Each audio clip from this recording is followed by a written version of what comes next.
life ชีวิต my wife is my life បាទប្រពន្ធខ្ញុំជាជីវិតខ្ញុំ right fight light night alright sight seeing សូមជម្រាបសួរអ្នកទាំងអស់គ្នាសុខសប្បាយជាទេថ្ងៃនេះ Hello everybody how are you today 大家好今天你们好吗បាទថ្ងៃនេះខ្ញុំបាន Mr. សំសុធាសូមការអនុញ្ញាតចូលខ្លួនមកបង្រៀនភាសាអង់គ្លេសថ្នាក់ដំបូងទៀតហើយថ្ងៃនេះយើងរៀនមេរៀនទី5បន្តតទៅនឹងការរៀនផ្សំស្រៈបាទបញ្ចូលគ្នាបាទហើយវីដេអូនេះផងដែរក៏សូមការអធិស្ឋានទុកជាមុនគោលបំណងគឺដើម្បីជួយចែករំលែកនៅចំណេះដឹងបាទដែលខ្ញុំបានចេះតិចតួចបន្តដល់បងប្អូនក្មួយៗដែលចង់ចេះភាសាអង់គ្លេសមូលដ្ឋានគ្រឹះបាទថ្នាក់ដំបូងនៃភាសាអង់គ្លេសបាទហើយកុំខាតពេលវេលាថ្ងៃនេះយើងសូមចូលមេរៀនបន្តបាទតែម្ដងបាទមុននឹងចូលមេរៀនថ្មីខ្ញុំបាទសូមរំលឹកមេរៀនចាស់សិនបាទម្សិលមិញយើងរៀនស្រៈអីខ្លះហើយស្មើសំឡេងឲ្យដែរ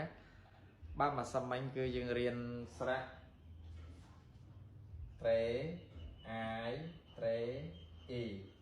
មែនអត់បាទស្មើនឹងសំឡេង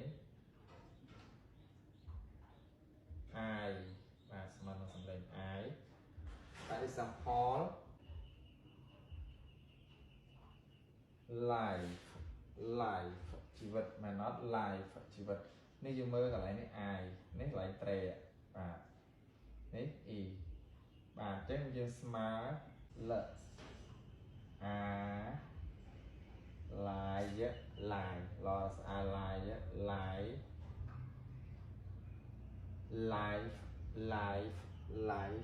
life ជីវិត my wife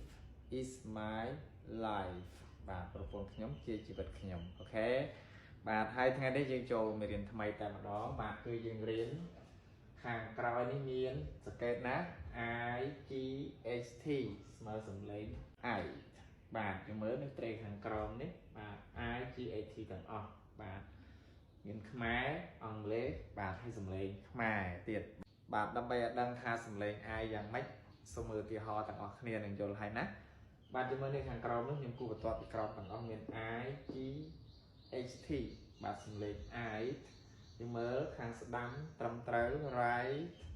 អ្នកនិយាយត្រូវហើយ you are right ឆ្លោះវាយតប fight ឆ្លោះគ្នាដូចឆ្កែដូចឆ្មា fight cats and dogs ពន្លឺរស្មី light ក្រោមពន្លឺភ្លើងទៀន under the candlelight រាត្រីឬយប់ night រាត្រីសួស្តី good night អត់បញ្ហាល្អប្រសើរ all right ខ្ញុំមិនអីទេ I am all right ដំណើរគយគន់ទេសភាព sight seeing តោះដើរមើលទេសភាព let's go sight seeing អូខេបាទហើយកុំភ្លេចថ្ងៃនេះគឺពាក្យខាងចុង I G H T ស្មើនឹង I right fight light night alright sight seeing បាទមេរៀនដែលខ្ញុំបានធ្វើនៅថ្ងៃនេះក៏សូមចប់ដោយសង្ខេបតែប៉ុណ្ណេះបាទសូមអរគុណសូមជម្រាបលាបាយបាយ再见明天见